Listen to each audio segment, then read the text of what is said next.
मेरी voice clear आ रही है आप सभी दोस्तों को? तो चलिए शुरुआत करते हैं। बहुत इंपॉर्टेंट आईएएस की तैयारी की शुरुआत कैसे करें और उत्तर लेखन ट्रिक्स यानी आंसर राइटिंग। लेकिन सबसे पहले मैं बताऊंगा कि स्टूडेंट ने क्या बड़ी गलती की जिसकी वजह से मुझे ये क्लास रखनी पड़ी। आज से हमारा एक बड़ा लंबा सफर शुरू हो रहा है। आज से हमारा एक ऐसा बैच शुरू हो रहा है जो 1 साल तक आप हमारे साथ रहेंगे, हमारे साथ तैयारी करेंगे और वहां पर हम एक नए तरीके से चीजों को डेवलप करेंगे। So let's start. हम इसको शुरू करते हैं। लेकिन इस क्लास की जरूरत क्यों पड़ी ये बहुत इंपॉर्टेंट है। क्लास की शुरुआत डिफरेंट टीचर्स करेंगे और वहां से आपके चलेगी, लेकिन 2 दिन मैं आपके साथ रहूंगा और उस कहानी को मैं आपसे बताना चाहता हूं कि आखिर किस वजह से मुझे यहां आना पड़ा और ओरिएंटेशन क्लास में मुझे आपको बताना पड़ा कि जो गलतियां आपने आज की हैं वो गलतियां आप आगे ना करें। तो चलिए सबसे पहले मुझे बताइए कि आपको मेरी आवाज क्लियर आ रही है, आप तैयार हैं आज के सेशन के लिए? क्योंकि आज का सेशन बहुत इंटेंस होने वाला है और आज का जो सेशन है और कल का जो सेशन है, दोनों दिन, वो दोनों की दोनों क्लासेस जो हैं वो आपको बहुत दूर तक लेकर जाएंगे। अगर मैं ऐसे कहूं कि आपकी तैयारी का एक बड़ा हिस्सा मेरी इन दोनों क्लासेस से जुड़ा हुआ है और आपकी जो सक्सेस है वो इन दोनों क्लासेस के साथ जुड़ी हुई है, तो इसमें कोई अतिशयोक्ति नहीं होगी, कोई जो है एग्जेजरेशन नहीं होगा। और अगर आपने मेरी इन दोनों क्लासों का मर्म समझ लिया कि कैसे हमें इसमें अपनी चीज करनी है और क्यों सर यहां पर आए हैं, मुझसे क्या गलती हो रही थी, तो डेफिनेटली आपको बहुत ज्यादा जो है वो फायदा होने वाला है। तो चलिए शुरुआत करते हैं अपनी चीजों की। और एक इन्फॉर्मेशन दे दूं, आज से करंट अफेयर्स की भी क्लास शुरू हो रही है, द हिंदू एडिटोरियल की। तो द हिंदू एडिटोरियल की क्लास जो है वो अभी 2:30 बजे से रहेगी, यूट्यूब पे भी रहेगी और ऐप पे भी रहेगी। जो बच्चे जुड़ना चाहते हैं, जिनको द हिंदू पढ़ने में बहुत प्रॉब्लम है, वो इसके साथ जुड़ सकते हैं। So let's start. मैं अपनी कहानी को शुरू करता हूं, आ जाता हूं टू द पॉइंट, हम बात करते हैं अपनी। तो आज से कुछ दिन पहले मैंने एक टेस्ट, मॉक टेस्ट कहा था, कहां पर? गुरुकुल। अगर हम इस पे बात करें तो हमने एक जो है बाहुबली का टेस्ट किया है इसमें, बाहुबली। अब बाहुबली जो है वो ऑल इंडिया फ्री मॉक था, ठीक है, फ्री मॉक टेस्ट था। तो ये हमारा ओजांग टेस्ट प्रैक्टिस ओटीपी पर ये हमारा टेस्ट लॉन्च किया। आप लोगों को ये बात पता होगी, मैं बार बार जो है क्लास में कह रहा था और मुझे पता था कि एक बहुत लंबा बैच, 1 ईयर का बैच हमारा शुरू हो रहा है और इसमें स्टूडेंट को कुछ चीजों को बहुत तैयार करके रखना पड़ेगा। इस दौरान मैंने बहुत से बच्चों से बात की, बहुत से बच्चों का जो है क्वेश्चन लिया और उन्हें जो सबसे बड़ी प्रॉब्लम आ रही थी, नंबर 1 टाइम मैनेजमेंट। मुझे बताता चलना कि अगर ये चीजें हो रही कि नहीं, टाइम मैनेजमेंट की उनको बहुत प्रॉब्लम आ रही थी। मैंने एक क्लास ली कि टॉपर्स का टाइम टेबल क्या होता है, मैंने बताया कि उनको क्या क्या चीजें करनी है। अगर आपने वो क्लास नहीं देखी, सबसे पहले बताइए, जो अभी मैंने 2 दिन पहले क्लास ली थी, टॉपर्स का टाइम टेबल कैसा होता है, ठीक है, और उसमें मैंने एक टाइम टेबल बताया। बच्चों ने मुझे मैसेज भी भेजा है कि सर पढ़ने में हालत खराब हो रही है, इतना टाइम लग रहा है। कितने कितने लोगों ने उस वीडियो को देखा? अगर नहीं देखा तो 2 दिन पहले की वीडियो देखें और मैं अपनी टीम से भी कहूंगा कि वीडियो की लिंक आपको जरूर शेयर करते जाएं ताकि आपको वो पता चलता रहे। बहुत इंपॉर्टेंट है कि एक टॉपर जो होता है वो कितने घंटे पढ़ता है। टाइम लॉकिंग के 2 मेथड्स बड़े इंपॉर्टेंट मैंने बताए थे और अगर आपने ध्यान से उस क्लास को देखा होगा, मुझे बताते रहिए कितने लोगों ने वो टॉपर्स की वीडियो देखी। कई बच्चों ने उस पर काम करना शुरू भी कर दिया, बहुत अच्छे मेधावी बच्चे हैं, काम करना उन्होंने शुरू भी कर दिया। अब उसमें मैंने आपको याद होगा कि मैंने टाइम लॉकिंग के 2 मेथड बताए थे आपको, टाइम लॉक करना कैसे होता है और टॉपर्स इसको करते ही करते हैं। तो उसमें मैंने जब 2 मेथड बताया था तो याद होगा उसमें मैंने कहा था कि एक समय वो आंसर राइटिंग करते हैं, ठीक है, आंसर राइटिंग करते हैं, ये जरूरी है एक टाइम लॉकिंग मेथड में। और दूसरा मैंने आपको बताया था कि वो मॉक जरूर देते हैं, यानी ऑब्जेक्टिव टेस्ट करते हैं, ठीक है। याद है आपको टाइम टेबल में? जल्दी मुझे बताते जाइए चैट बॉक्स में सभी लोग कि अगर आपने उस टाइम टेबल क्लास को फॉलो किया होगा। जो एक आईएएस टॉपर रहा है, जो हमारे 2 स्टूडेंट जो है वो जिनको मैं पर्सनली जानता हूं, एक हमारी टॉपर रही है श्रुति, तो मैं पर्सनली उनका जो उन्होंने कैसे अपने आप को एक सामान्य फर्स्ट अटेम्प्ट में फेल होने के बाद सेकंड अटेम्प्ट में उन्होंने कैसे अपने आप को टॉपर बनाया, वो सीक्रेट मैंने आपको रिवील कर दिया, टाइम लॉकिंग मेथड बता दिया। उन दोनों में अगर आपने ध्यान दिया होगा कि दोनों में मैंने आपसे ये 2 चीजें कही थी कि उनके जो टाइम लॉकिंग है उसमें ये दोनों चीजें इंटीग्रेट है। अब हुआ क्या कि मैंने आपके लिए एक ट्रैप फेंका। मैं ये जानना चाहता था कितने बच्चे वाकई में बहुत सीरियस हैं और कितनी बिगेस्ट गलती करने जा रहे हैं। तो मैंने गुरुकुल बाहुबली का जो है एक टेस्ट सीरीज लॉन्च किया, फ्री था। बार बार क्लास में बताया कि इसके बिना आप आरएसएम यानी रिवर्स स्टडी मेथड आप नहीं जो है वो कर पाओगे। चलिए भाई, बहुत अच्छी बात है। अब हुआ क्या कि बार बार इसको बताओ, और फ्री ऐसा भी नहीं कि कोई पैसा ले रहा था, मैं बस इतना देखना चाहता था कि कौन सा स्टूडेंट अपने अंदर चेंज लाने के लिए तैयार है, कौन सा स्टूडेंट प्रेशर लेने के लिए तैयार है। अब हुआ क्या, इसमें लगभग 2800 बच्चों ने इनरोल किया, मतलब सैटरडे नाइट तक जो है इनरोल किया कि हाँ हम वी आर इंटरेस्टेड। हालांकि बच्चों की संख्या इससे ज्यादा है, इससे ज्यादा बच्चों ने देखा, केवल 2800 बच्चों ने इनरोल किया। मजेदार बात है कि नियरली आप मान के चलिए कि 600 के आसपास बच्चों ने टेस्ट दिया, बार बार कहने पे, नोटिफिकेशन डालने पे। हमने ऐसा देखा जैसे हमारी गर्ज है कि आप टेस्ट दें, और लगभग 600 बच्चों ने केवल टेस्ट अपीयर किया। अब यहां दो सेगमेंट हैं। ये जो एक बहुत बड़ा नंबर है, जो लगभग 2200 बच्चे ऐसे हैं जिन्होंने इनरोल किया, 2200 बच्चे ऐसे जिन्होंने इनरोल किया, वो चाहते थे टेस्ट देना, लेकिन उन्होंने इनरोलमेंट करने के बाद भी टेस्ट नहीं दिया, फ्री ऑफ कॉस्ट था उसके बावजूद। यानी ये वो स्टूडेंट हैं जो चेंज का विरोध करते हैं, ये समाज में चेंज लाने के लिए आईएएस बनना चाहते हैं। इन्होंने कहा कि sir I want to be जो है वो सोशल एजेंट बनना चाहता हूं, एजेंट ऑफ चेंज बनना चाहता हूं। और मैंने उस दिन भी लास्ट क्लास में आप लोगों ने कहा सर बड़ी अच्छी बात कही आपने कि जो खुद में चेंज नहीं ला सकता वो सोसाइटी में क्या खाक चेंज लेकर आएगा। मतलब आपको अपने डर से निकलना था, अपने कंफर्ट जोन से निकलना था, और आपको टेस्ट देना था। तो इतने ऐसे स्टूडेंट ऐसे हैं जिन्होंने टेस्ट दिया ही नहीं, इनरोलमेंट करने के बाद डर के मारे कोई ना कोई कारण से। और हमने पूरे दिन भर टेस्ट ओपन करके रखा, पूरे दिन भर रखा कि भाई मान लो नौकरी पे जा रहे हो, कोई संडे हालांकि, लेकिन फिर भी जो है वो इसमें इन्होंने नहीं दिया। तो अब यहां आप अंदाजा लगाओ कि आप ये ऐसे इस क्लास में ऐसे बच्चे हैं जो चेंज चाहते ही नहीं। और ये बातें अपने माता पिता से कि मैं आईएएस इसलिए बनना चाहता हूं कि मैं गरीबी मिटाना चाहता हूं, मैं ये करना चाहता हूं, मैं वो करना चाहता हूं। जो खुद में चेंज नहीं ला सकता वो सोसाइटी में क्या खाक चेंज लेकर आएगा। तो पहली चीज। दूसरी, मुझे इनसे कंसर्न हुआ जब मैंने इनका रिजल्ट देखा, मेरे पास पूरा डिटेल रिजल्ट आया, तो उसमें ऐसे बच्चे थे। मेरी आज और कल की क्लास को बड़ी गहराई से सुनना, तभी जो हमारा ये जो बैच है वो आपके बहुत काम आने वाला है। और यहां आपको समझ में आएगा कि हम बेसिकली ये टीचर पढ़ा के निकल जाएगा, आपका शुरुआत भी नहीं होगी, तो हम कैसे अपना बेस्ट परफॉर्म कर सकते हैं इसके बारे में हम यहां पे बहुत ध्यान से देखेंगे। और आज मैं आपको इन टिप्स से बताऊंगा कि कैसे अपनी इन क्लासेस में इन दोनों चीजों को आप कैसे मेंटेन करके चलेंगे अपने टाइम टेबल में। अब इसके लिए ये 2200 बच्चे, इनके लिए मैंने गुरुकुल शुरू किया। आपको पता होगा गुरुकुल हमारा नोएडा में एक क्लासरूम प्रोग्राम शुरू हो रहा है, क्योंकि ये अपने आप चेंज नहीं करेंगे, इनको डंडे से चेंज कराना पड़ेगा, इनको जबरदस्ती बिठाना पड़ेगा। और यहां वो जबरदस्ती पढ़ाने वाला बैच यहां पर है, जहां पर आप क्लास के बाद आपके मेंटर्स आपके सर पे बैठ जाएंगे, लाइब्रेरी में आपको बिठा दिया जाएगा, बोले भाई बाद में। तो इनके लिए तो ये बैच मैं समझ गया कि ये जो है, जो भी ऐसे स्टूडेंट हैं जो अपने अंदर परिवर्तन खुद नहीं कर पा रहे हैं, उनको गुरुकुल में उनका बहुत बहुत स्वागत है, ठीक है, जहां पर हमेशा प्रेशर के अंदर आपको पढ़ाया जाएगा। अब ये इनके लिए मुझे कंसर्न हुआ। क्या कंसर्न है? देखो, कई बच्चों का रिजल्ट मैंने चेक किया, तो उसमें मैं क्या देख रहा हूं रिजल्ट में, एक बहुत बड़ा सेगमेंट है। मान लो किसी ने क्वेश्चन किया, 22 सही है और 28 गलत है, ये निगेटिव मार्किंग, ये हालत है। 20 प्लस है 22, तो 28 क्वेश्चन निगेटिव है। मेरे पास कई लोगों का रिजल्ट आया, किसी का 42 क्वेश्चन गलत है, अटेम्प्ट कर दिया, निगेटिव मार्किंग भयानक तरीके से। किसी का रिजल्ट माइनस में आ रहा है, -4 -8 इस तरह से रिजल्ट आ रहा है। तो ये जो चीज है वो बता रहा है कि बहुत हालात खराब हो रहे हैं। यानी आप ऑब्जेक्टिव को, पहली बात तो ये बहादुर है, ये तो इसमें कोई कहने वाली बात नहीं है। दूसरा, इनका जो सेगमेंट है वो अभी भी ये क्या चीज बता रहा है, ये बता रहा है कि आप सही और गलत के बीच का फर्क नहीं कर पा रहे। ये बता रहा है कि आपका जो कॉन्सेप्ट डिलीवरी सिस्टम है वो बहुत डेप्थ में डेवलप नहीं हुआ है। तो ये एक बहुत, मेरे लिए ये बहुत इंपॉर्टेंट डॉक्यूमेंट था, बहुत इंपॉर्टेंट डॉक्यूमेंट था। इसीलिए अगले हफ्ते हम गदर लेकर आ रहे हैं, फिर एक ऑल इंडिया मॉक टेस्ट गदर, तैयार रहिए उसके लिए। लेकिन इस टेस्ट को जब तक आप देंगे नहीं, तब तक आपका टीचर डायग्नोस नहीं कर पाएगा। अब मेरे पास जिन बच्चों ने जो है वो टेस्ट दिया, मैं उनकी प्रॉब्लम को डायग्नोस कर पा रहा हूं कि बेसिकली इनका हमें कॉन्सेप्ट डेवलपमेंट प्रोसेस में इनको लेकर जाना पड़ेगा। कुछ ना कुछ ऐसा कारण था कि इन्होंने अटेम्प्ट किया, लेकिन वो 4 ऑप्शन के में जो सबसे बेस्ट ऑप्शन था उसका कॉम्बिनेशन ये सेट नहीं कर पाए। अब हमें इसके लिए मेथड लेकर आना पड़ेगा। तो यहां पर जो मेरी 2 क्लासेस हैं वो इन्हीं दोनों चीजों के बारे में रहेंगी। अब जरा ध्यान से हम उसको समझते चलते हैं। तो हमारी जो आज की क्लास है वो सबसे पहली क्लास है कि 10 टिप्स फॉर आंसर राइटिंग, यानी आंसर राइटिंग को कैसे इंप्रूव करना है। और अगर आप आंसर राइटिंग अपने जो डेली पढ़ाई है उसमें आप लेकर नहीं आ पा रहे हो, तो आपके लिए आगे संभावना खत्म हो जाएगी, ये बात ध्यान रखिएगा।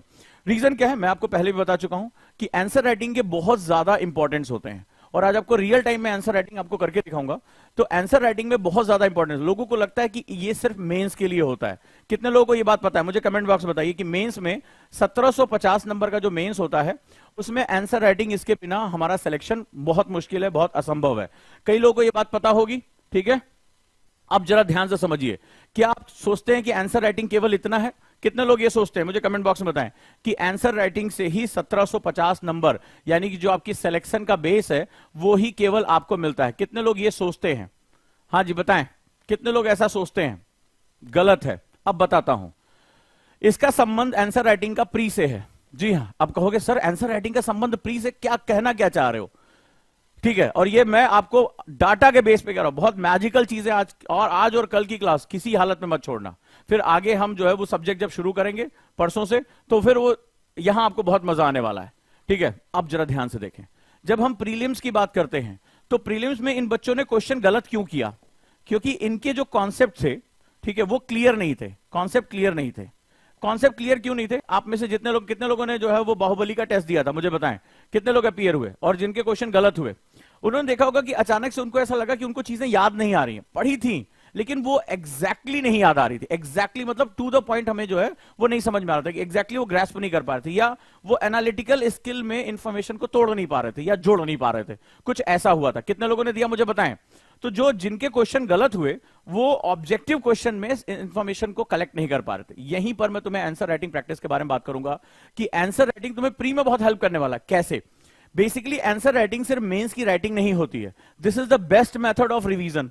अगर आपको रिवीजन करना है, दोहराना है, जैसा कि मैंने आपको टाइम टेबल में बताया था कि रिवीजन का टाइम आपको देना ही पड़ेगा। जो स्टूडेंट रिवीजन का टाइम टेबल नहीं रख रहा है वो वैसे भी कुछ नहीं कर पाएगा। इसीलिए गुरुकुल प्रोग्राम में तो हमने रिवीजन के लिए मेंटर बिठा रखे हैं कि बेटा आप खाना खा तभी जाओगे, घर तभी जाओगे जब यहां से रिवीजन करके उठोगे, जब यहां आंसर राइटिंग करके उठोगे तभी घर जाने देंगे, चाहे मम्मी को याद करो चाहे पापा को याद करो। क्योंकि वो 2200 बच्चे जो है लगभग ना, वो इसी तरह के हैं जो बातें तो कहते हैं कि साहब मैं आने के बाद गरीबी मिटा दूंगा, स्कूल एजुकेशन ठीक कर दूंगा, और वो अपने अंदर बदलाव लाने को तैयार नहीं है। अब जरा ध्यान से समझिएगा, आंसर राइटिंग बेस्ट मेथड होता है रिवीजन का, लेकिन दूसरा आंसर राइटिंग बेस्ट मेथड होता है एनालिटिकल स्किल का। एनालिटिकल स्किल अभी समझाऊंगा कैसे। अगर आपको अपने अंदर, कितने लोगों ने ये वर्ड सुना है कि आईएएस ऑफिसर के अंदर एनालिटिकल स्किल होती? याद है जब मैंने कुछ दिन पहले वीडियो बनाई थी और उसमें मैंने केस स्टडी एक आईएएस की दी थी, और मैंने चैट जीपीटी की जब मैंने एक वीडियो बनाई थी, आप में से कई लोगों ने देखा भी होगा कि जब चैट जीपीटी ने, जो आज की डेट में बहुत एडवांस आर्टिफिशियल लर्निंग है, वो उसने जब यूपीएससी का एग्जाम दिया तो फेल हो गया। तो उसने खुद कहा कि मेरे पास पूरी दुनिया का नॉलेज है लेकिन एनालिटिकल स्किल जो है वो यूपीएससी कैंडिडेट्स के लिए बहुत इंपॉर्टेंट होता है। एनालिटिकल स्किल जो होता है वो होता है सिचुएशन के अकॉर्डिंग थिंकिंग करना। मशीन कहती है कि मैं जो इंफॉर्मेशन है उसके अकॉर्डिंग तो कर सकती हूं, लेकिन जो सिचुएशन के हिसाब से, जिसमें आईक्यू और ईक्यू यानी इमोशनल क्यूसेंट दोनों इन्वॉल्व है, उसके हिसाब से मेरी थिंकिंग नहीं हो पा रही है। प्रेशर में थिंकिंग, सिचुएशन के according thinking, ethical thinking, moral thinking, तो थिंकिंग के बहुत आयाम होते हैं। और अगर आप लोगों ने कई बार सुना होगा कि भाई ऑफिसर्स में एनालिटिकल थिंकिंग होनी चाहिए, अगर आप वाकई में इसको डेवलप करना चाहते हैं तो आंसर राइटिंग आपकी एनालिटिकल थिंकिंग को डेवलप करता है।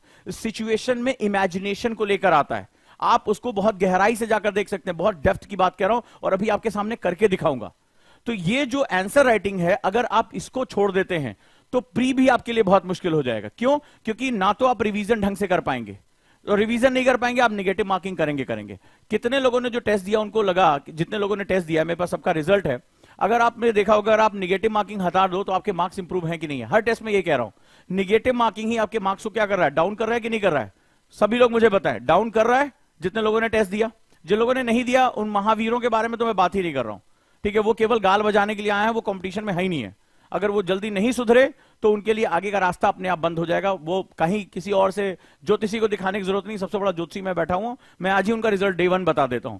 नहीं होगा सिलेक्शन उनका, क्योंकि सिलेक्शन के बड़े फंडामेंटल्स होते हैं। अभी जब क्लास शुरू हो रही थी तो श्रुति का वीडियो चल रहा था, श्रुति ने एक लाइन बोली, पता नहीं आपने ध्यान दिया कि नहीं दिया। तो मैंने उससे पूछा कि स्टूडेंट को क्या जो है राय देना चाहोगी कि क्या करें, तो उन्होंने एक ही बात बहुत ध्यान से बोली कि अभी भी यूपीएससी को क्रैक करने में एक पुराना जो सिस्टम है वही काम आता है।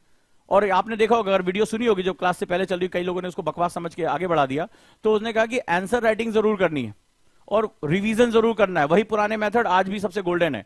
तो अगर वो वीडियो आप देख सकते हैं दोबारा जाके, तो ये आंसर राइटिंग का सबसे बड़ा इंपॉर्टेंस है। तो आप ये समझ रहे हैं कि आंसर राइटिंग मेंस के लिए नहीं, आंसर राइटिंग प्री के लिए सबसे ज्यादा इंपॉर्टेंट है। अरे जब प्री निकलेगा तब तो मेंस दोगे, प्री में ही गाल बजा के खत्म हो जाएगा दोबारा। तो चलिए अब शुरू करते हैं हम लोग। अब चूंकि आप मेरे साथ 1 साल तक जुड़ रहे हो, कि तुम्हारे लक्ष्य के अलावा जिस पर भी तुम्हारा ध्यान है, फिर से एक बात कहूंगा, एक मैसेज दूंगा कि तुम्हारे लक्ष्य के अलावा जिस पर भी तुम्हारा ध्यान है वही तुम्हारा परम शत्रु है। तो आज के बाद सिर्फ अपने लक्ष्य पे ध्यान दो। तुम्हारा लक्ष्य ही तुम्हारा सब कुछ है, तुम्हारी जिंदगी है। और ये लक्ष्य जो एक दिन का टाइम टेबल मैंने दिया है, चाहे आंसर राइटिंग करना, चाहे रिवीजन करना, चाहे ऑब्जेक्टिव टेस्ट करना, तुम्हारी यहां पसंद या नापसंद कोई मैटर नहीं करती है, ठीक है, नापसंद कोई मैटर नहीं करती है।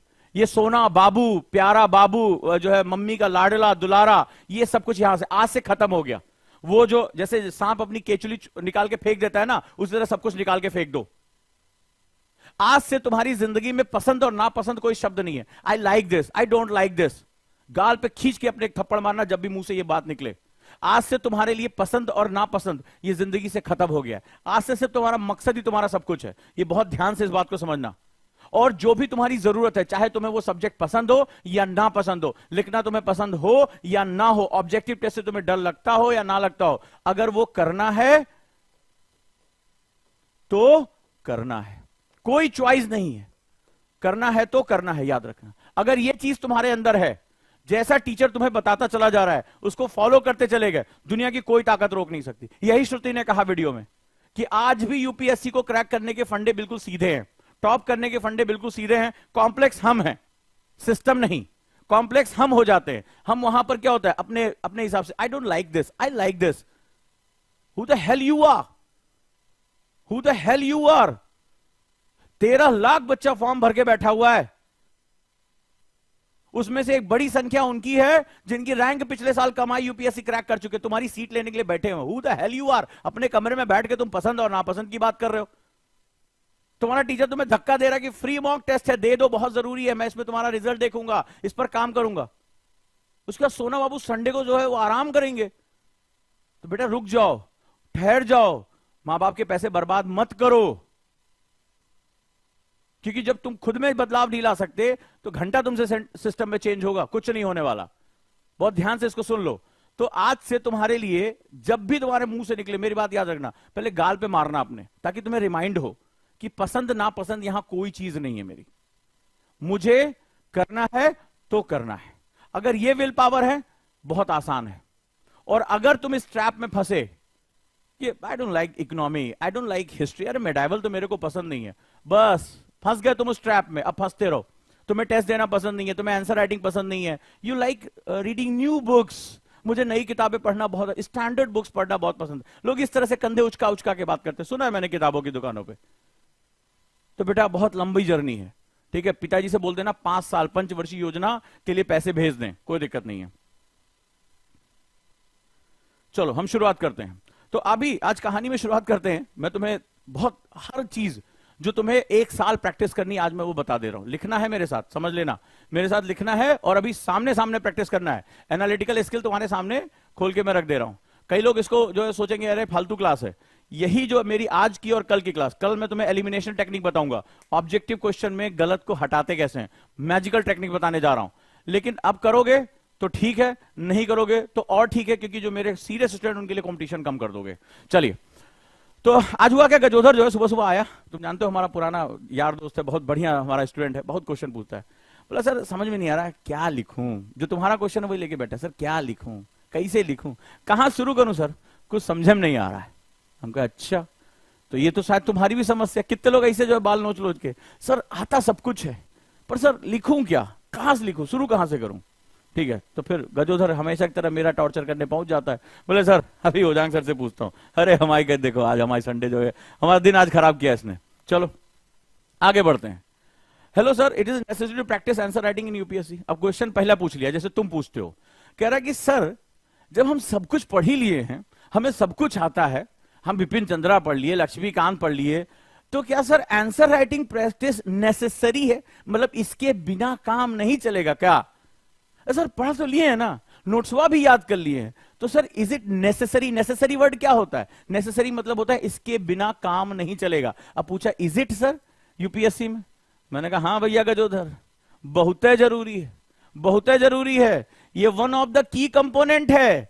अगर की कंपोनेंट का मतलब क्या होता है, की कंपोनेंट का मतलब इसके बिना सफलता संभव ही नहीं है। One of the key component of the UPSC exam की ये सबसे जरूरी स्किल्स में से एक है। बोला अच्छा सर ऐसा क्या, हम तो सोचे थे हम सब पढ़ ही लेंगे।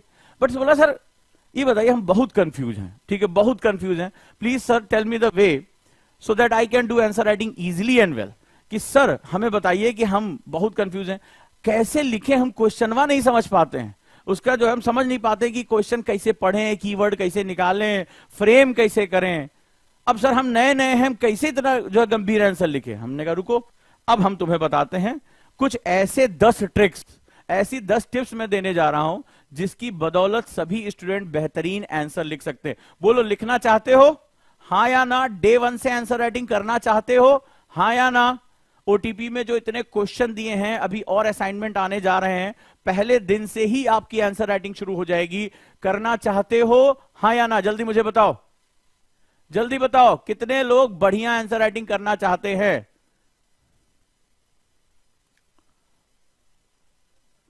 जैसे भी प्रियांशु पूछ रहा है कि sir how to check my answer. Answer check करने के चक्कर मत पड़ो, फ्रेम करने के चक्कर में पड़ो। आंसर चेक मत कराओ, फ्रेम कराओ। चेक कराओगे डिप्रेस हो जाओगे, क्योंकि जो चेक करने वाला होगा उसका स्टैंडर्ड अलग होगा। पहले फ्रेम करना सीखो कि आंसर फ्रेम कैसे करते हैं, आंसर पे अप्रोच कैसे करते हैं, ये कीवर्ड पकड़ते कैसे हैं। वो तो धीरे धीरे अपने आप चेक होता रहेगा, कोई टेंशन वाली बात नहीं, चेक कोई भी कर सकता है, लिखने वाला कोई नहीं मिलता है। तो चले भैया, और आपको मैंडेटरी है, जो लोग अभी क्लास में जुड़े हैं 1 ईयर बैच के लिए, उनके लिए मैंडेटरी है, उनकी आंसर, उनका जो टाइम टेबल में ये चीज आ जानी चाहिए। चलो शुरुआत करते हैं। तो अब मैंने कहा गजोधर खुश बहुत हुआ, बोला आंसर राइटिंग हम कर लेंगे, जैसे तुम खुश हो रहे, यस सर लिख के भेज रहे हो। अरे भैया पहले इनका टिप्स तो सीख लो, ठीक है, पहले टिप्स तो सीख लो कि क्या है वो 10 टिप्स जिसकी वजह से आंसर राइटिंग हो सकती है। चलो आ जाओ। तो आज मैं तुमसे बात करने जा रहा हूं जो इसकी ट्रिप्स एंड ट्रिक्स हैं, और यहां पर मैं पहली चीज जो आपको बताऊंगा वो होता है प्रश्न को ठीक से समझें। ठीक से, द वर्ड इज ठीक से। Understand the question correctly. अब अंडरस्टैंड वर्ड को जरा समझो। हम लोग बोलते हैं अंडरस्टैंडिंग अच्छी होनी चाहिए, अंडरस्टैंडिंग अच्छी होनी चाहिए। अब इसको जरा लिटरल मीनिंग में समझाते हैं। मान लो अंडरस्टैंड का मतलब क्या हुआ कि एक बाहर कोई बड़ा भारी सा कोई चीज रखी हुई है, ठीक है, और उसका स्टैंड जो है, जो नीचे उसके जिसके ऊपर वो टिका हुआ है, जिसका आधार फाउंडेशन बोलते हैं, वो बड़ा जरूरी है। यानी जो आपका प्रश्न है उसका जो भाव है, उसका जो एक ऑब्जेक्ट है, जो उसका एक ओरिएंटेशन है, वो समझना आपके लिए बहुत जरूरी होता है। तो फर्स्ट स्टेप जो होता है, किसी भी क्वेश्चन को याद रखिए, एक स्टेप बाय स्टेप चलना है। आप में से जितने भी स्टूडेंट हैं, ठीक है, बहुत ध्यान से समझते जाइए। आंसर राइटिंग पहले दिन मत करिए। अब जो बता रहा हूं, पहले दिन 10 स्टेप बताएं, 10 दिन उसकी प्रैक्टिस करिए। पहले दिन ओजांग टेस्ट प्रैक्टिस की ऐप पर जाइए, और वहां पर ढेर सारे मेंस के क्वेश्चन हैं। कहां पर? ढेर सारे मेंस के क्वेश्चन हैं, पेपर वाइज हैं, टीचर के असाइनमेंट दिए हुए हैं। अब यहां पर तुम्हें क्या करना है, यहां पर क्वेश्चन के आंसर नहीं लिखना है, तुम्हें क्वेश्चन को सही तरीके से समझना है। जिसने क्वेश्चन को सही तरीके से समझ लिया, लिखित ले लो, 50% उसका काम उसी दिन हो गया। 50% काम हो गया उसका, उसको कोई टेंशन नहीं आने वाली। क्लियर है? तो सबसे पहला चीज होता है, वो होता है क्वेश्चन को ठीक से समझे। अब ठीक से समझने का मतलब क्या होता है? सर बोला गजोदर कि सर ये ठीक से मतलब क्या समझना होता है? सही आंख खोल कर पढ़े, चश्मा लगा कर पढ़े? नहीं, यहां पर होता है कीवर्ड्स और वाक्यांश, यानी फ्रेज। फ्रेज बहुत ट्विस्टिंग होती हैं, कई बार ये सार्कास्टिक होती हैं, कई बार अफर्मेटिव होती हैं, कई बार निगेटिव होती हैं। तो आंसर में 2 चीजें होती हैं। नंबर 1 कीवर्ड्स, यानी इसी के आसपास सारी चीजें घूम रही होती हैं, और दूसरा वाक्यांश, यानी कि जो फ्रेजेस होते हैं। आप अपने क्वेश्चन में इनको समझने की कोशिश करिए कि इसके क्या मतलब हो सकते हैं, इसके क्या मतलब हो सकते। चलो मेरे साथ प्रैक्टिस करो, रेडी? तो 2 चीजें, क्वेश्चन को ठीक से समझना है, यानी क्वेश्चन के भाव पर, उस स्टूल पर यह पूरा क्वेश्चन टिका हुआ है, और उसमें भी 2 चीजें हैं। नंबर 1, ठीक है, नंबर 1 की कीवर्ड्स, और नंबर 2 वाक्यांश यानी फ्रेजेस। आपने इन दोनों को पकड़ लिया तो आपको क्वेश्चन का भाव समझ में आना लगेगा। क्यों? क्योंकि आप ये जो क्वेश्चन को समझना बड़ा इंपॉर्टेंट होता है। मान लीजिए आप किसी मैप को उल्टा पढ़ लीजिए, तो उल्टे में वो बता रहा है कि यहां से 5 किलोमीटर दूर जाना है। अब आपने मैप उल्टा पकड़ लिया तो क्या होगा? आपको जाना था पूरब की तरफ, आपने मैप को जो है गलत तरीके से पकड़ा, आप किधर पहुंच जाओगे? 5 किलोमीटर पश्चिम, यानी अपनी डेस्टिनेशन से जस्ट डबल। आप जहां खड़े हो वहां से पूरा 5 किलोमीटर जाना था, आपने मैप को गलत तरीके से पकड़ लिया, आप अपने डेस्टिनेशन से कहां पहुंच जाओगे? जहां आपको पहुंचना है उससे आप उल्टा 5 किलोमीटर पहुंच जाओगे, 10 किलोमीटर का गैप आ जाएगा, यानी आपकी असफलता बढ़ जाएगी। तो आंसर राइटिंग में जो सबसे बड़ी चीज होती है वो होती है, कई लोग दोस्त एक सर 150 वर्ड में लिखे, 100 वर्ड में। पहले क्वेश्चन को समझो। तो स्टेप 1 अभी तुम्हें क्या प्रैक्टिस करनी है 2-3 दिन? क्वेश्चन को सही तरीके से समझना। एग्जाम्पल देता हूं, मान लीजिए एक क्वेश्चन है तुम्हारे सामने ओजांग टेस्ट प्रैक्टिस पर। क्वेश्चन है, population distribution is the pattern in which people live across the globe. Unevenness in the population distribution is based on the multiple factors discuss. यानी हिंदी में कह रहा है जनसंख्या वितरण वह पैटर्न है, सब लोग कोशिश करो, ओजांग टेस्ट प्रैक्टिस की ऐप डाउनलोड कर लो, जिसमें लोग दुनिया भर में रहते हैं। जनसंख्या वितरण में असमानता कई कारकों पर आधारित है, विवेचना कीजिए। ठीक है, बहुत ध्यान से सुनो और समझो। अब मुझे तुम बताओ, सब लोग मुझे कमेंट बॉक्स में बताओ क्या समझे, इसमें कीवर्ड क्या है, फ्रेज क्या है। ठीक है, और मुझे ओरिएंटेशन कैसे लेकर चलना है, मुझे सब लोग बताने की कोशिश करो। ठीक है, मुझे बताओ। जनसंख्या वितरण वह पैटर्न है, तो यहां पे जो शुरुआत हो रही है, किसके बारे में बात हो रही है, कीवर्ड को समझो। और वो बात हो रही है, सबसे पहले जरा समझ लेते हैं इसको। सबसे पहले जो हमारी बातचीत हो रही है वो हो रही है जनसंख्या वितरण पर। ठीक है, यानी यहां पर जो पहली चीज हो रही है कि पूरी दुनिया में जो है, पूरी दुनिया में लोग रहते हैं, जनसंख्या वितरण आपने देखा होगा, कहीं पर पॉपुलेशन ज्यादा होती, कहीं कम होती। तो पैटर्न का मतलब क्या हुआ कि इसमें अलग अलग प्रतिरूप हमें देखने को मिलते हैं। ध्यान से समझना। तो जनसंख्या वितरण हो गया, पॉपुलेशन डिस्ट्रीब्यूशन, जनसंख्या वितरण हो गया। अब कहता है कि ये इस वितरण में असमानता है। पैटर्न का मतलब कहीं पर ज्यादा है, कहीं कम है, हिमाचल प्रदेश में कम है, दिल्ली में बहुत ज्यादा है। तो कहता है कई कारक पर निर्भर है। तो इस क्वेश्चन का जो सबसे कीवर्ड है वो क्या है, वो कहता है जनसंख्या वितरण में असमानता के कारक, असमानता के कारक। पहला आपको क्वेश्चन से परिचित कराने के लिए, क्वेश्चन को इंट्रोड्यूस करने के लिए कह रहा है population distribution is the pattern in which people live across the globe. इसने क्या किया, एक अफर्मेटिव सेंटेंस के रूप में डाल दिया, यानी आपको क्वेश्चन से परिचित करा दिया। अब तुमसे कह रहा है कि उन कारणों पर जो है वो असमानता कई कारणों पर आधारित है, इसकी विवेचना कीजिए। अभी इसको लिखना कैसे बाद में बताऊंगा। फ्रेज वर्ड क्या कह रहा है, विवेचना कीजिए। फ्रेज क्या है इसमें, जो बात कह रहा हूं विवेचना, यानी इसको क्या करना है, डिस्कस करना है, इसको एक्सप्लेन करना है। ठीक है, अगर यहीं पर क्या होता, आलोचना कर कोई क्वेश्चन होता है, इसमें आलोचना करनी है, समालोचना करनी है, तो उसमें क्वेश्चन का पैटर्न बदल जाएगा। विवेचना यानी डिस्कस करने का मतलब होता है कि जो आपको कारक समझ में आ रहे हैं उनको आप व्याख्या के रूप में लिख दें, उसको आप समझाते चलें। अपनी तर्क सहित उत्तर, अपने तर्क देना, ये सारे फ्रेज क्या हो जाएंगे, बदल जाएंगे। तो इसके हिसाब से मुझे इन कारकों की व्याख्या करनी है। क्लियर हुआ, क्लियर हुआ, हां या ना मुझे बताओ। किसी ने लिखा हाइपोथेटिकल क्वेश्चन है। क्यों हाइपोथेटिकल है, ये बहुत वास्तविक है। दिल्ली की जनसंख्या और अरुणाचल की जनसंख्या एक समान है। क्या बोल रहे हो शिवानी, क्वेश्चन को समझने की कोशिश करो। कितने लोग पहला समझ पाए? तो पहला होमवर्क आपके लिए, जो लोग आज क्लास में जुड़ रहे हैं, पहला होमवर्क लिखें छोटे बच्चों की तरह। क्या करना है, क्या करना है आज? 10 ट्रिक्स हैं टोटल। आज को आपको आंसर नहीं लिखना है, सिर्फ 2 स्टेप आज तुम्हें करने हैं। आज के होमवर्क में लिख लो बहुत ध्यान से। एक भी आदमी छूटेगा तो वो अपनी जो है वो बर्बादी का खुद कारण होगा। ओजांग टेस्ट प्रैक्टिस की वेबसाइट पे जाना है या ऐप पे जाना है, और मेंस का और टीचर असाइनमेंट में जो भी क्वेश्चन आपको दिए जा रहे हैं, एक व्हाइट पेपर लेना है, और व्हाइट पेपर पे आपको कीवर्ड, एक साइड लिखो कीवर्ड, ठीक है बताता चल रहा हूं, एक साइड लिखो कीवर्ड। क्या लिखोगे? एक साइड लिखोगे कीवर्ड, कुंजी वाक्य क्वेश्चंस में, और दूसरी साइड लिखोगे फ्रेज वर्ड, वाक्यांश। ठीक है, इनको आप आइडेंटिफाई करोगे, इनको आइडेंटिफाई करोगे, हैबिट में लेकर आओगे, क्योंकि आंसर क्या डिलीवर होगा ये लगभग 40% सिर्फ ये मेरा पहला ट्रिक काम करेगा।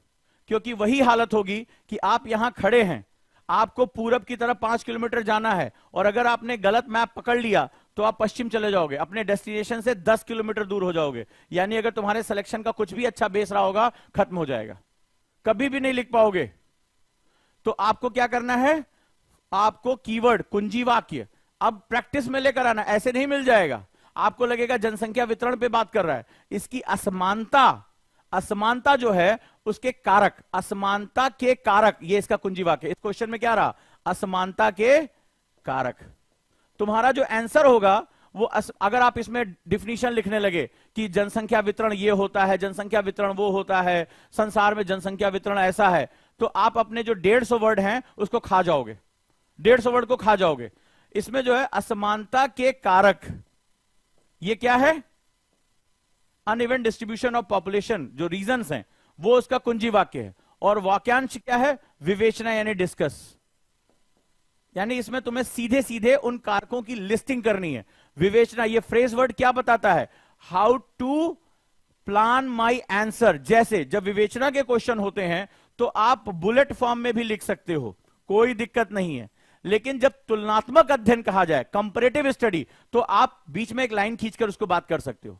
अगर आपसे आलोचनात्मक कहा जाए तो पहली बात के साथ में दूसरी बात, उस बात को विरोध करने के लिए आप कह सकते हो। तो ये जो तरीके होते हैं वो तुम्हारा जो कॉपी में जो आंसर का स्ट्रक्चर होता है उसको डिफाइन करता है, उसको डिफाइन करता है। तो ये चीजें समझने की बहुत ज्यादा कोशिश करो कि ये चीजें कितनी ज्यादा इंपॉर्टेंट हो जाती हैं तुम्हारे लिए। क्लियर है? तो हमें इसी हिसाब से इसको लेकर चलना है। डन हुआ? हां या ना?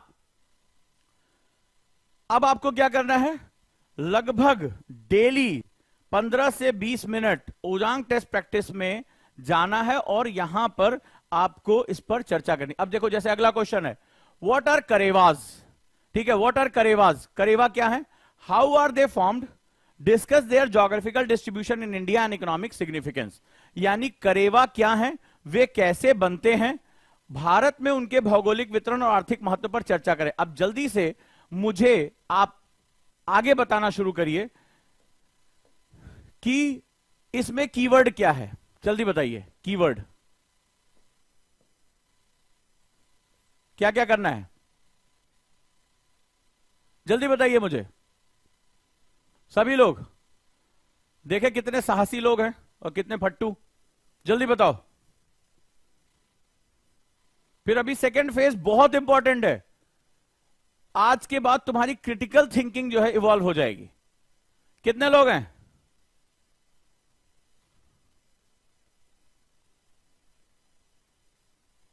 कितने लोग हैं?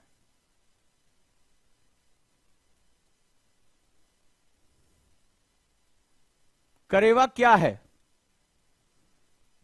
सबसे पहले what, how,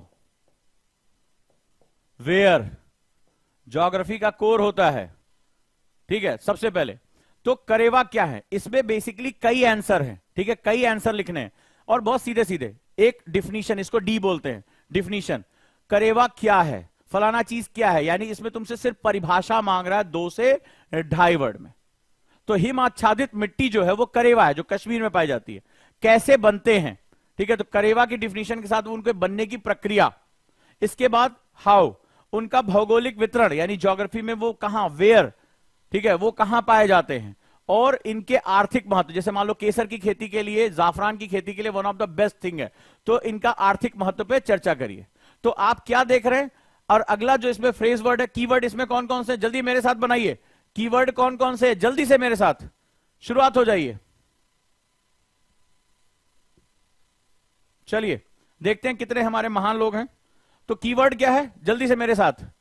keyword, phrase word, देखिए कितने लोग प्रैक्टिस करते हैं। आंसर लिखने के लिए नहीं कह रहा हूं, नहीं आपको पता है, आप पहले क्वेश्चन को तोड़ना सीख जाओ। तो सबसे पहले तुमसे डी पूछा जा रहा है, डिफिनीशन, परिभाषा, करेवा क्या है, सो व्हाट हो गया। ठीक है, सीधे उसके बारे में। और इसमें जितना तुम कॉम्पैक्ट लिखोगे, और याद रखना सबसे ज्यादा फंसाने वाला क्वेश्चन यही होता है, सबसे ज्यादा फंसाने वाला। क्यों? क्योंकि एग्जामिनर इस डी पर सबसे ज्यादा मार्क्स देता है, सबसे पहले इसके डी पे मार्क्स देगा। डी का मतलब क्या हुआ, डिफिनीशन। अगर डिफिनीशन कभी भी अलग अलग नहीं हो सकती, कुछ अंदाजे से लिख दो। जो भूगोल की किताब में करेवा क्या है इसके बारे में अगर जो लिखा गया है, जो भौगोलिक डिक्शनरी में है, अगर आप उसको एज इट इज लिख देते हैं, बस भैया उठा के तड़ाक से मार्क्स देता है। और अगर आपने जरा, वो जैसे कॉलेज में नहीं लिखते थे, कुछ भी लिख दो यार, बी कॉपी भर दो, सी कॉपी भर दो, अगर आपने गलती से वो कर दिया तो यहीं पर वो तुम्हारे पूरे आंसर को खा जाएगा। आगे उसका मूड सेट हो चुका है कि ये भैया बहुत बड़ा जो बकैत है आ गया है, अब इसका जो है निपटारा हमें करना है। दूसरा क्या कह रहा है, डिफिनीशन, इसको डी बोलते हैं, लिख लो इसे, कोटिंग डी। तो अगर जहां तुम्हें किसी क्वेश्चन की परिभाषा मिल जाए, और अगर वो क्वेश्चन तुम्हें उसकी परिभाषा याद है, बस ये समझ लो कि बढ़िया जो है वो तुम्हें अब दबा के नंबर मिलने वाले हैं, अगर तुम उसको उसी फ्रेम में कर ले गए। दूसरा क्या कह रहा है, कहां पाए जाते हैं, करेवा बनते कैसे हैं, उसकी प्रोसेस पूछ रहा है। तो प्रोसेस भी आपको क्या करना है, प्रक्रिया लिखनी है कि करेवा बनने की प्रक्रिया कैसे होती है, उसमें कैसे जो है हिम मिलता है, मिट्टी में, सॉइल में जो है वो फॉर्मेशन होता है, क्या क्वालिटी होती है। फिर पूछ रहा है कहां, वेयर, इसकी भौगोलिक स्थिति। और जब कहां को, चूंकि क्या है, कहां का मतलब हो गया मैप, ज्योग्राफी का क्वेश्चन है ये, मैप हो गया। अगर तुम में से कोई भी स्टूडेंट अगर फ्री हैंड मैप कश्मीर का बनाया, करेवा का जो है एक सेगमेंट डील कर लिया, अगर आपने उसको पेंसिल से या पेन से फ्री हैंड ड्राइंग बना दी, सबसे ज्यादा मार्क्स यहां के बाद सीधे यहां मिलने वाला है।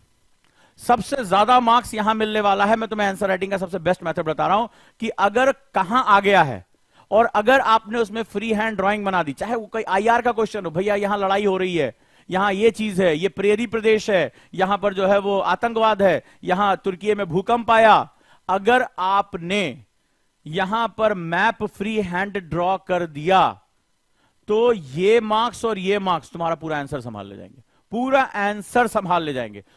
आप लिख रहे हो कश्मीर में है, फलाना जगह है, ढिकाना जगह है, उसकी साथ कोने में एक छोटा सा मैप बनाया, डॉट डॉट डॉट डॉट मारा, ऊपर लिख दिया करेवा के लिए फर्टाइल सॉइल है करेवा का क्षेत्र, और वहां मैप बना के आगे उसके 2-4 पॉइंट लिख दिए, एकदम थाली में परोस के नंबर देगा।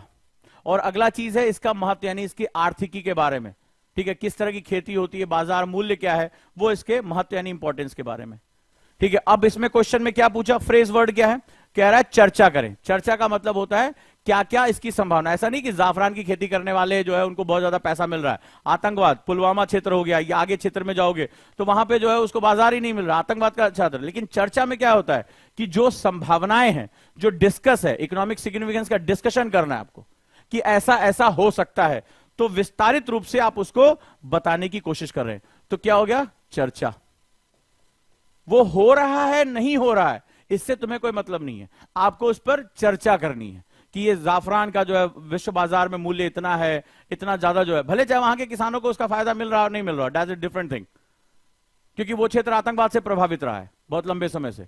तो आपको क्या करना है, चर्चा पर फोकस करनी है। यस या नो, मजा आया? तो होमवर्क क्या दिया, जितने भी बच्चे फाउंडेशन के जुड़ गए हैं या बाकी जितने कॉन्सेप्ट के जुड़े हुए हैं, वो जितने भी एक साल तैयारी करना, पहला होमवर्क, कितने क्वेश्चन का टारगेट है, कितने क्वेश्चन का टारगेट है, 100 क्वेश्चन। 2 दिन के अंदर पूरे चारों पेपर के क्वेश्चंस मैं अपलोड करा रहा हूं। सारे टीचर, ठीक है, सारे टीचर जो आएंगे वो एक दिन पहले अपना असाइनमेंट टीचर असाइनमेंट सेक्शन में अपलोड कर देंगे। आपको क्या करना है, डेली प्रैक्टिस करनी है। ओजांग टेस्ट प्रैक्टिस की ऐप आपके मोबाइल में होनी ही चाहिए। पहला हो गया, चलो आ जाओ दूसरे पे।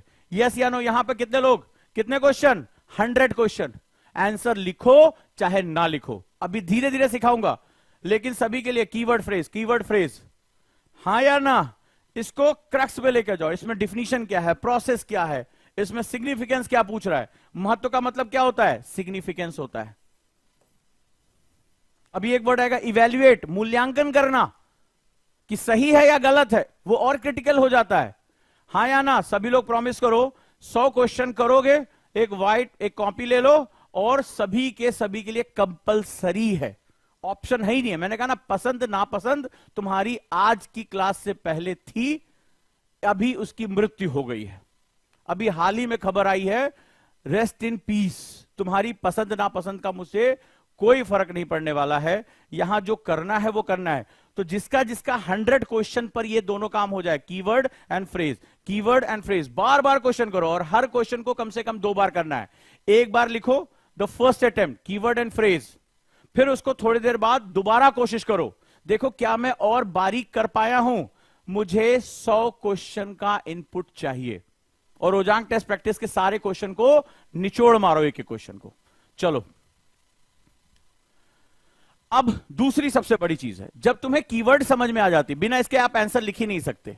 अगर कीवर्ड तुम्हें समझ में आ गया कि एक्चुअली क्वेश्चन क्या कहना चाह रहा है, तो मान लो मुझे डिफिनीशन डी पकड़ में आ गया, तो डी पकड़ में आ गया तो इसका मतलब है मुझे डी में अपना सबसे इंपॉर्टेंट इनपुट देना है, 2 लाइन में इसको खत्म करना है। मुझे मैप समझ में आ गया, मुझे इवैल्यूएशन समझ में आ गया, तो मैंने अपने जो 150 वर्ड हैं उनको प्लान कर लिया। अब दूसरा जो सबसे इंपॉर्टेंट सेगमेंट होता है, 2 चीजें सिखाऊंगा, प्लान योर आंसर, जो सबसे मास्टर की है, क्रिटिकल थिंकिंग है, यहां पर आपके ब्रेन की सेल्स इंवॉल्व होती हैं। अब क्वेश्चन कह रहा है, एक बार जब आप प्रश्न को समझ जाते हैं तो उसी के अनुसार अपने उत्तर की योजना बनाएं। ज्यादातर जो बच्चे मैंने आंसर राइटिंग देखा, दे ब्लाइंडली स्टार्ट राइटिंग, जो भी उनको दिखाई पड़ा सुनगा उन्होंने करना शुरू कर दिया। आंसर आप कैसे लिखते मुझे बताना, सामने एक क्वेश्चन लिखा होता है, जैसे यही क्वेश्चन करेवा क्या है, आप तुरंत उत्तर ये लिखा, धकाधक धकाधक धकाधक धकाधक धकाधक, ये पैराग्राफ चेंज और ये उपसंहार, ऐसे लिखते हो? कितने लोग ऐसे लिखते हैं? कितने लोग ऐसे क्वेश्चन देखा, जो दिमाग में पहला थॉट आया, मुझे ईमानदारी से बताना, पहला थॉट जो आया उसी को लिखना शुरू कर देता। उनको लगता है कि वो उत्तर लिख रहे हैं। मेरे पास लोग फोटो खींच खींच के भेजते, सर मेरा आंसर चेक कर लीजिए। कई बार जवाब देता हूं, कहीं नहीं देता हूं, कि क्या जवाब दूं। कितने ऐसे जो ज्ञानी हैं जिन्होंने मेरी आंसर राइटिंग की क्लास नहीं की है, उनकी बात जो की है उनकी बात नहीं कर रहा हूं, जिन्होंने नहीं की है, जो answer writing 20 principle of magical answer writing की क्लास कर चुके हैं, उनकी बात मैं नहीं कर रहा हूं। उनको पता है कि 20 जो प्रिंसिपल है उसमें पूरे आंसर को मैं निचोड़ सकता हूं, वो तो उसके मास्टर हैं। लेकिन मैं बाकी लोगों से बात कर रहा हूं जो नए बच्चे जुड़े हैं, भैया इसमें कितने हैं जो ऐसे आंसर लिखते हैं। मेरे पास डेली आता है, क्वेश्चन पढ़े, थोड़ा सा सोचे और तुरंत लिखना शुरू। कितने हैं? हाँ, हेडिंग भी डाल लो, हम क्या कह रहे हैं, ब्लैक पेन भी यूज कर लो, बहुत सुंदर काम कर रहे हो। अब उसमें हाइलाइटर भी लगा लो और एक आध कलर यूज कर लो, स्पार्कल पेन डाल दो। हाँ जी, ईमानदारी से बताओ कितने लोग ऐसे आंसर लिखते हैं? हेडिंग डाल लो, सब हेडिंग डाल लो, स्पार्कल पेन यूज कर लो, कोई टेंशन नहीं है। ठीक है, अब आ जाओ। और यहां मैं क्या कह रहा हूं कि एक बार जब आप समझ जाइए क्वेश्चन क्या है, कीवर्ड, उसी के अनुसार योजना बनाइए। मैंने आंसर राइटिंग के लिए मना किया। सेकंड स्टेप क्या कहता है? Plan your answer accordingly.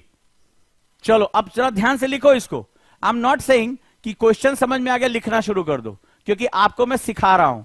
ठीक है, सिखा रहा हूं। 100 क्वेश्चन का मुझे क्या निकालना है? कीवर्ड और फ्रेज निकालना है। अब plan your answer according, not writing, I am not using word writing. Plan your answer यानी मेरा उत्तर क्या होगा, ये योजना बना लो। ऐसा नहीं कि तुम्हारे दरवाजे पर जो है 2 ट्राली ईंटा गिर गया, सीमेंट गिर गया, मोरंग गिर गया, तो आप तुरंत लगाओ यार, कहीं भी मौका मिले ईंटा सेट करो, लगाओ। ऐसे तुम लोग घर बनवाते हो।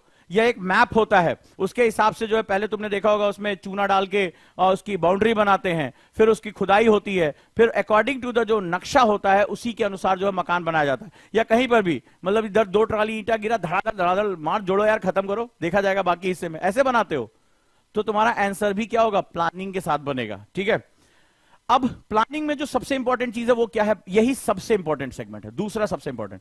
ये हो गया तो बाकी सब तो प्रोसेस है। इसमें क्या होगा? Organize your thoughts. लिखो, बड़ा बड़ा करके अपने पास लिखो, ऑर्गेनाइज योर थॉट्स। उत्तर लिखते समय किसको यह प्रॉब्लम हुई है कि जब शुरू किया है थोड़े समय बाद उसको ध्यान है, अरे यार ये वाला पॉइंट तो रह ही गया, ये वाला पॉइंट अच्छा लग रहा है, इंपॉर्टेंट लग रहा है, ये वाला पॉइंट इंपॉर्टेंट लग रहा है। राइट, अभी मेरे से गलती हुई। अभी 2-4 दिन पहले कोई इंटरव्यू था, तो जनरली मेरी आदत क्या है कि मैं उसको अपने जो भी कोई किसी को कोई बात कहनी है तो मैं उसको एक थॉट प्रोसेस बनाता हूं कि इसके बाद ये, इसके बाद ये बात। उस दिन मुझे इत्तेफाक से समय नहीं मिला, सीधे चला गया। अब मैं वहां पर जो है कुछ बोल रहा हूं, बाद में जब वो पूरा हो गया तो मुझे लगा यार ये पॉइंट तो मेरा रह ही गया, ये तो मैं और अच्छा कर सकता था, ये और अच्छा बोल सकता था। फिर मैंने खुद से सोचा कि तुमसे गलती कैसे हुई, ये गलती मेरे से भी हुई। तो मुझे लगा कि अगर यार मैंने इसको एक फ्लो चार्ट बना लिया होता, इसका मैं अगर प्लान बना लिया होता, मुझे ये इसके बाद ये, इसके बाद ये बोलना है, तो मेरे लिए कितना अच्छा होता। जनरली मैं ऐसा ही करता हूं। और वहां मुझे लगा कि मेरे से ये पॉइंट, अब मुझे पछतावा हो रहा है, काश यार दोबारा हो जाता। लेकिन ये काश जिंदगी में नहीं आता है। काश मतलब वो निकल गया, मैंने कहा यार ये इंपॉर्टेंट पॉइंट रुक गया, ये इंपॉर्टेंट पॉइंट मेरे दिमाग से स्किप कैसे हो गया। क्योंकि वहां सिचुएशन अलग होती है, वहां प्रेशर में होते हो, कैमरे के सामने खड़े हो, सब लोग जर्नलिस्ट है वहां पे। तो अब क्या होता है, इससे आपको एक क्या होता है, मौका निकल जाता है, अरे काश जिंदगी में रह जाता है। तो यहां पर क्या करना है? Organize your thought and structure your answer. ठीक है, in a logical and coherent manner. अपने विचारों को व्यवस्थित करें और तार्किक और सुसंगत तरीके से अपने उत्तर को स्ट्रक्चर करें। कैसे? हाउ? चलिए, हाउ। तो ये दूसरा स्टेप है कि योजना कैसे बनानी, कि मेरे आंसर में क्या क्या चीजें होनी चाहिए। मान लो मेरा पहला ही क्वेश्चन था और वो था पॉपुलेशन डिस्ट्रीब्यूशन पर, जनसंख्या का असमान वितरण। अब मैं इस पर आंसर नहीं लिखूंगा, मैं इस पर अपनी चीजों को प्लान करूंगा। जनसंख्या का असमान वितरण, ये मेरा क्वेश्चन था, हाँ या ना, मेरे साथ करो। ठीक है, अनइवन डिस्ट्रीब्यूशन ऑफ पॉपुलेशन। तो अब मैं क्या करूंगा, इसमें जो मुझे कीवर्ड समझ में आ गया कि मुझे इसके साथ कीवर्ड करना है, फ्रेज वर्ड मुझे समझ में आ गया कि इसकी विवेचना यानी डिस्कशन करना है इसका। ठीक है, इसका डिस्कशन करना है, डन। अब क्या करना है, तो यहां पर जनसंख्या का असमान वितरण मैं बात करना शुरू करूंगा। तो असमान वितरण में जो पहला मुझे दिखाई पड़ रहा है वो है क्लाइमेट। भाई क्यों, मैं पहला सोचूंगा भाई जहां पर क्लाइमेट अच्छा है, प्लेजेंट है, वहां पर जनसंख्या के लिए लोग जाएंगे। मान लीजिए आप भी कोई ऐसी जगह थोड़े जाके रहोगे जहां भयानक गर्मी है, रेगिस्तानी है, पानी नहीं है, इसके बाद जो है वो या बहुत अधिक ठंडा है, -40 डिग्री, मैं क्यों रहूंगा वहां पे? क्यों सियाचिन में जाके मैं फ्लैट लूं? कोई कहे भैया वहां पे 40 रुपए में तुम्हें बीघा जमीन दे रहे हैं, क्यों जाके रहूंगा भाई? उस जमीन का मैं करूंगा क्या? 40 रुपए बीघा मुझे दे रहे हो, तो वो कोई किसी फायदा नहीं है। तो पहला जो सेगमेंट हो गया ज्योग्राफिकल में, क्लाइमेट हो गया। दूसरा सबसे इंपॉर्टेंट है सॉइल। अब देखो मैं आंसर को प्लान कैसे कर रहा हूं, मेरे साथ अगर ये सीख गए, this is the most important critical thinking, मजा आ जाएगा तुम्हें, तुम्हें लगेगा तुम्हारी ब्रेन पावर बढ़ रही है। सॉइल हो गया, मिट्टी, कि मिट्टी से क्या होता है? एग्रीकल्चर होता है, मिट्टी से एग्रीकल्चर होता है। मान लो मिट्टी ठीक नहीं है, नदियां जलोढ़ मिट्टी लेकर नहीं आ रही हैं, मिट्टी कुछ ऐसी है जो किसी काम की नहीं है, पथरीली है, बलुई है, तो अब तुम कहां जाकर जो है वो सहारा रेगिस्तान में या थार डेजर्ट में तुम खेती करोगे? लेके बैल चल चल बेटा आज खोद डालेंगे, ऐसा कुछ नहीं होने जा रहा है। तो दूसरा जो है सॉइल हो गया। तीसरा हमें वाटर की चाहिए। भाई एक जनसंख्या को पानी की आवश्यकता है। प्राचीन समय से ही हमारी सभ्यताएं नदियों के किनारे, चाहे वो आपका मेसोपोटामियन सभ्यता हो, सिंधु घाटी सभ्यता हो, नदियों के किनारे बसी। क्योंकि नदियों से क्या होता है, वाटर जो होता है वो तुम्हारे एग्रीकल्चर, वो तुम्हारे ड्रिंकिंग वाटर, और इसके साथ साथ नेविगेशन यानी व्यापार के लिए मुझे आने जाने में भी ये क्या काम करता है? सहायता करता है। इसके बाद जनसंख्या के वितरण में क्या होता है? आपने देखा होगा जहां पर जो है वो इकोनॉमिक एक्टिविटी जबरदस्त हो रही है। इकोनॉमिक एक्टिविटी, आर्थिक, मान लीजिए वहां अच्छी मिट्टी भी नहीं है और सरकार ने बड़े बड़े सेज बना दिए, बहुत सी ऐसी जगह है, चाइना में भी ऐसी जगह है, भारत में भी ऐसी जगह है, ठीक है, तो वहां पर क्या सेज बना दिए, special economic zone, economic activity बढ़ा दी, पाइपलाइन से पानी पहुंचा दिया, गुजरात के कई रीजन में ऐसी जगह है। तो उससे क्या हो गया? उससे जो तुम्हारा हो गया कि आपका जो इकोनॉमिक एक्टिविटी होने की वजह से जनसंख्या वहां आकर बसने शुरू हो जाती है। तो इकोनॉमिक एक्टिविटी में इंडस्ट्रियलाइजेशन हो गया या सर्विस सेक्टर हो गया, लोग द्वीप समूहों पे जाके बस रहे हैं, वहां पर मान लो इसरो का जो सेंटर है या कोई एटॉमिक पावर प्लांट है, तो वहां इकोनॉमिक एक्टिविटी इंटेंसिफाइड हो रही है। तो इकोनॉमिक एक्टिविटी इंटेंसिफाइड हो रही है तो लोग वहां पर जाकर बसते चले जा रहे हैं। तो आपने देखा कि क्रिटिकल थिंकिंग, हाँ आप कितने लोग हैं ये सारे पॉइंट उन्होंने सोचे, कितने लोग हैं कि इकोनॉमी ये फलाना, और अभी अभी बचा हुआ है। इसके बाद क्या हो गया कि जिस जगह पे तुम रह रहे हो, मान लो ये सारी चीजें तुम्हें सीरिया में दे दूं और सीरिया में पता चला तुम ऑफिस के लिए निकल रहे हो, ओके बाबू मैं जा रहा हूं ऑफिस, उधर धाम से सामने बम आके गिरा, या घर से निकल रहे हो आतंकवादी उठा लेके बोले बहुत दिन से कुछ उठाया नहीं, चलो तुम्हें उठा ले चलते, तो क्या होगा? वहां पर जो गवर्नमेंट है वो कैसी है, और गवर्नमेंट का मतलब सिक्योरिटी वो कैसी है, ठीक है। अब मान लो तुम्हें एक ऐसे जो क्षेत्र में तुम्हें दे दें फ्लैट, जाओ वहां काम करो, तो जहां पर तुम देखोगे जहां सुरक्षा नहीं है वहां पर कोई नहीं जाएगा, बम फूट रहे हैं, पाकिस्तान से बम आ रहे हैं, तो वहां तुम थोड़े ना काम करना चाहोगे। कितने लोगों ने ये सारे पॉइंट सोचे? जल्दी मुझे बताओ। पूरी क्लास तड़ा तड़ पूरा आंसर प्लान कर लिया और बहुत बेस्ट आंसर प्लान किया है, बेस्ट आंसर प्लान किया है। कितने स्टूडेंट हैं जल्दी बताओ, कितने लोगों ने ये मैजिकल मेथड निकाला, सारे पॉइंट कवर किए? देखो, और ये कुछ भी ऐसा नहीं था जो तुम्हें नहीं पता था, कुछ भी ऐसा नहीं था जो तुम्हें नहीं पता था। आर्थिक गतिविधियां, वहां की जलवायु कैसी है, सॉइल, और सॉइल में एक और वर्ड जोड़ सकते हो टोपोग्राफी। टोपोग्राफी मतलब उच्चावच, पहाड़ों पर जाओगे तो क्या होगा? वहां पर ढाल होती है, तो वहां मकान बनाना, जनसंख्या का रहना, सड़कें बनाना बहुत मुश्किल होता है। जोशीमठ में देखो तुम क्या हुआ। लेकिन अगर वो प्लेन है, मैदान है, तो वहां पर जनसंख्या का घनत्व ज्यादा होगा, जनसंख्या का घनत्व ज्यादा होगा। आर्थिक गतिविधियां, गवर्नमेंट कैसी है, लोकतांत्रिक है, वहां सुरक्षा कैसी है, ठीक है, खाद्य सुरक्षा कैसी है, ये सारी चीजें मैटर करती हैं। कितने लोगों ने सारे पॉइंट जोड़े? मजा आया, आंसर तुम्हारा हो गया। अरे इन्हीं को तो निकालना है। तुम लोग क्या करते हो? जैसे मैंने जब क्वेश्चन पूछा तो कई लोगों ने कहा geography geography geography geography geography आसमान वितरण का। अच्छा, केवल ज्योग्राफी? वहां की सॉइल कैसी है, वहां वाटर अवेलेबिलिटी कैसी है? आज अराल सी के पास जाके रह के देख लो, सूख गया अराल सी, पानी ही नहीं है, लोग वहां से छोड़ने के लिए मजबूर हो गए, तो कैसे सरवाइव कैसे करोगे वहां पे? इकोनॉमी, मान लो कोई ऐसा भी क्षेत्र है जहां पर आप बहुत से ऐसे क्षेत्र देखोगे, जैसे आप दुबई की बात करो, रेगिस्तान है, अगर दुबई को आज से 50 साल पहले देखोगे कोई वहां जाके रह नहीं सकता, लेकिन बड़े बड़े मॉल, बड़े बड़े शॉपिंग सेंटर्स, आर्टिफिशियल तरीके से समुद्र का पानी साफ करके तुम्हें लाके दे रहे हैं। बेस्ट एग्जांपल इकोनॉमिक एक्टिविटी में बड़े बड़े, तो दुनिया भर की इकोनॉमी वहां पहुंच रही है। हर आदमी का सपना होता है दुबई घूम के आए, यूएई घूम के आए, क्यों? क्योंकि उसने इकोनॉमिक एक्टिविटी, रेगिस्तान में इकोनॉमिक एक्टिविटी का हब बना दिया। दुनिया भर की सेलिब्रिटी वहां शॉपिंग करने आती हैं, रहने के लिए मकान ढूंढ रही हैं, बड़े बड़े हीरो हीरोइन वहां पर जो है जाकर रह रहे हैं, बड़े बड़े मैच इवेंट हो, रेगिस्तान में उन्होंने स्टेडियम बना दिया, आप अंदाजा लगाइए। है और सिक्योरिटी, सब कुछ है, सिक्योरिटी नहीं है। कहते तुम्हें जाओ कश्मीर में जाके, जो हम तुम्हें फ्लैट दिलवा रहे हैं, वहां जा रहो, वहां काम करो। बोले छोड़ो यार, हम रह लेंगे इधर मुंबई की चाल में। ठीक है, तो ये सारी चीजें जो हैं वो बहुत इंपॉर्टेंट हैं। कितने लोगों ने लिखा?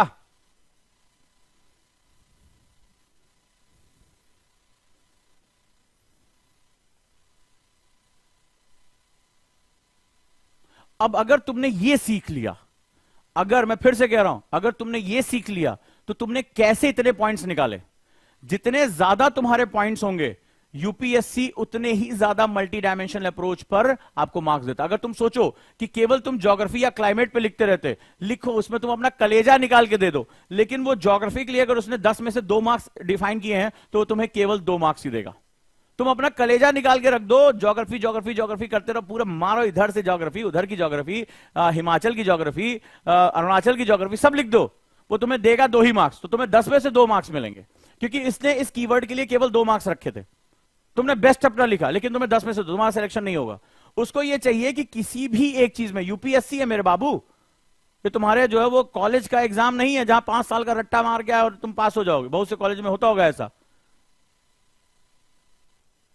ठीक है, अन्य कारणों में भी लिख सकते हो, लेकिन जब तुम ये कारण लिखना शुरू करोगे, बहुत से लोग इस कारण को कंसीडर ही नहीं कर रहे, क्योंकि उनको जो एग्जामिनर वो देखना चाहता है कि वर्तमान समय में जो जियोपॉलिटिकल सिचुएशन चेंज हो रही है उसको तुम कितना समझ पा रहे हो। अब भाई कहीं पर आप तो देखो, कितने लोग, जब आपने इराक वॉर हुई, ईरान वॉर हुई, तो कितने लोग मजबूर हो गए छोड़ने के लिए। याद है वो बच्चे की जो लाश पूरी दुनिया में चर्चित हुई थी, जो भूमध्य सागर मेडिटेरियन सी को क्रॉस करते समय पूरी दुनिया के सामने जो मानवता का एक ऐसा दुर्दरान चेहरा आया था, वो कितना वायरल हुआ था। तो कितने हजारों लाखों लोग अपना घर छोड़कर भागना पड़ा। जब आईसिस ने कब्जा कर लिया, कितने लोग मार दिए गए वहां पे। वहां तुम सोच सकते हो कि वहां इकोनॉमिक एक्टिविटी होगी, जनसंख्या वहां कैसी होगी। तो ये चीजें वो एग्जामिनर चाहता है कि क्या तुम करंट में अपडेट हो, क्या जियोपॉलिटिकल सिचुएशन तुम्हें समझ में आ रही, कि सब कुछ होने के बावजूद सीरिया बहुत प्राचीन सभ्यताओं में से एक है, लेकिन आज तुर्की में भूकंप आया, सीरिया में भूकंप आया, सीरिया में यूनाइटेड नेशन हाथ जोड़ता रहा कि हमें मदद पहुंचाने दो, मदद नहीं पहुंचाने दे रहे वहां के लोगों को। तुर्की में भारत ने ऑपरेशन दोस्त में तुरंत के तुरंत मदद पहुंचा दी। क्यों? सरकारों का अंतर है। तो government and security also very important consideration जनसंख्या वितरण के लिए, सिर्फ भूगोल नहीं है ये। तो अगर तुम इससे निकलकर कुछ उसको नया दोगे ना, तो जो 14,000 बच्चे मेंस लिख रहे हैं उसमें तुम्हें वो एक्स्ट्रा नंबर दे देगा, वो 2 यहां दे देगा, 2 यहां दे देगा, 2 यहां दे, जो तुम्हें चाहिए तुम्हें मिल जाएगा। तुम बढ़िया चौड़े होकर अपना बढ़िया जो है सिलेक्शन निकाल लेगा। लेकिन इसके लिए तुम्हें प्रोसेस चेंज करना पड़ेगा। इसीलिए मैंने कहा डायरेक्टली आंसर अभी अटेम्प्ट नहीं करना है। तो होमवर्क बहुत बड़ा दे दिया है मैंने। क्या दिया है होमवर्क? पहला 100 क्वेश्चन का कीवर्ड और फ्रेज। अभी 8 पॉइंट और बाकी है मेरे भाई, ये चलेगी क्लास, ये चलेगी क्लास।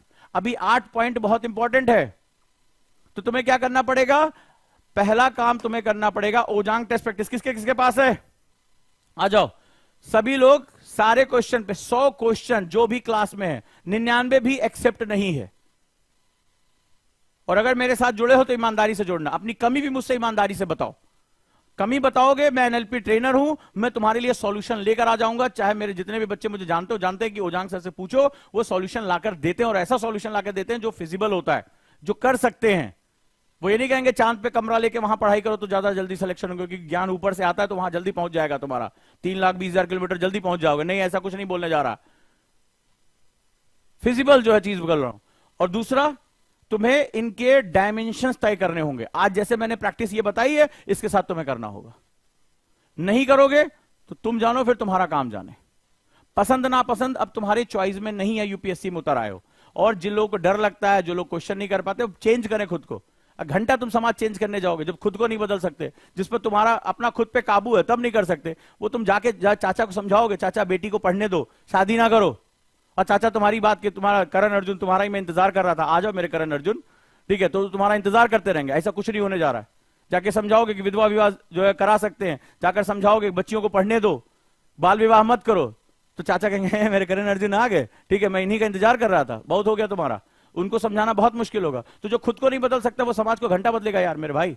तो थोड़ा सा ध्यान से पहले खुद पर संघर्ष करो, ठीक है। एक बार में नहीं बदले, 2 बार 3 बार प्रयास करते रहो, क्योंकि यही बदलाव तुम्हें यूपीएससी में लेकर जाएगा। जो बदल गया है वही यूपीएससी में जाएगा। उसके हिसाब से खुद को ढाल लो।